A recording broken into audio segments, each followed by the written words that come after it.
So it's time for something truly long-awaited, at least for me personally, which is getting out on track in the BRZ. Tomorrow is a track day at Gingerman Raceway, which me and Mike will both be participating in. He'll be taking the LS Swap 240. I'll be taking my super slow BRZ out with me. So yeah, the first thing we got to do is get everything loaded up in my car that I need, get Mike's car on the trailer. Probably won't film any of that just because it typically takes longer to film stuff, and then we want to get this done as fast as possible. So yeah, probably pick up once we get there at Gingerman, and let's hopefully not blow up the car or break anything.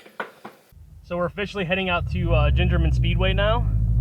Mike's got the 240 on the trailer in front of me, and obviously I'm in my car. So yeah, we got about a 3-hour drive, and then tomorrow we should be having a little bit of fun.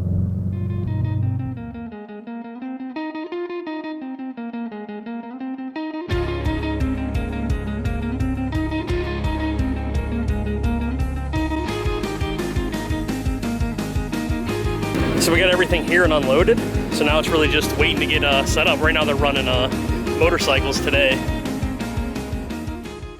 So after we arrived Saturday morning, the first thing that we did was a lead follow session for Mike's group. I rode with Mike to kind of get a grasp and feel for the track itself, because I had never been at Gingerman before, or on any track for that matter.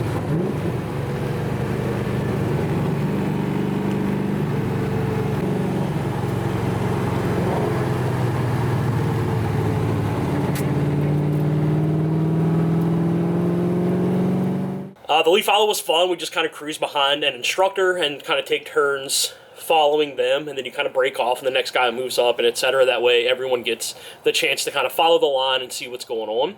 So after Mike's lead follow, it was my lead follow.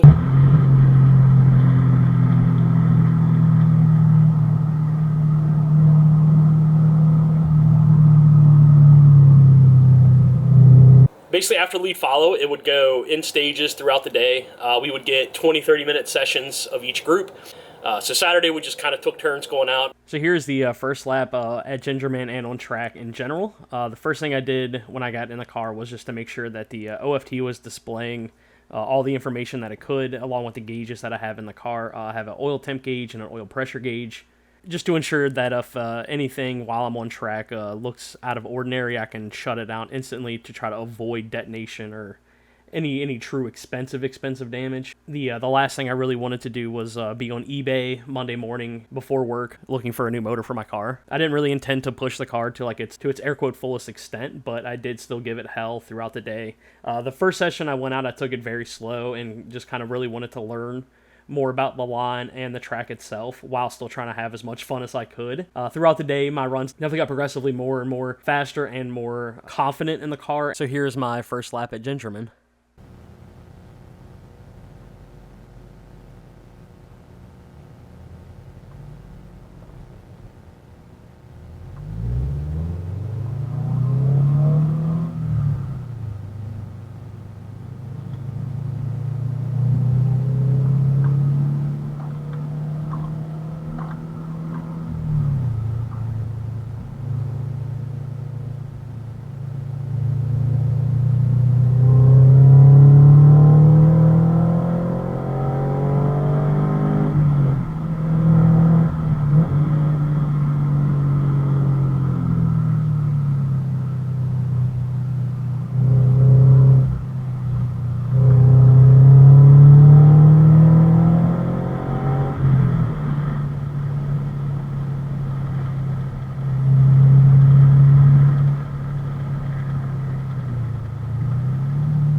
So there's my first lap at Gingerman and on track in general.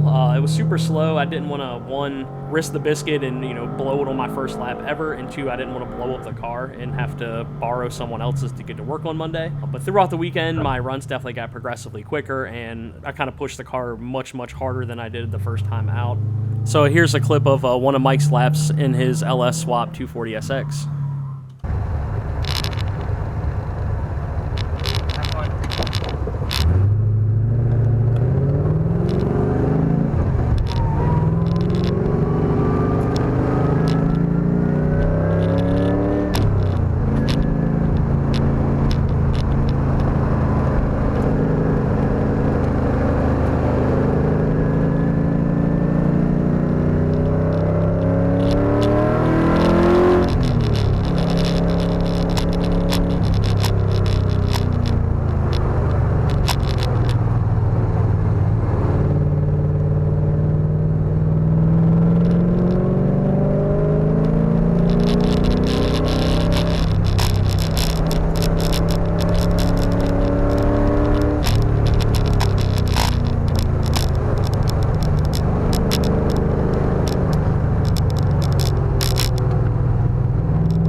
So Sunday it did rain, so that did delay the start of the track day. Once everybody got out, I only went out once Sunday because, one, we were going to go home, and we didn't want to spend too much time at the track still and then get home too late. And two, I really didn't want to blow up the car I had to drive to work tomorrow.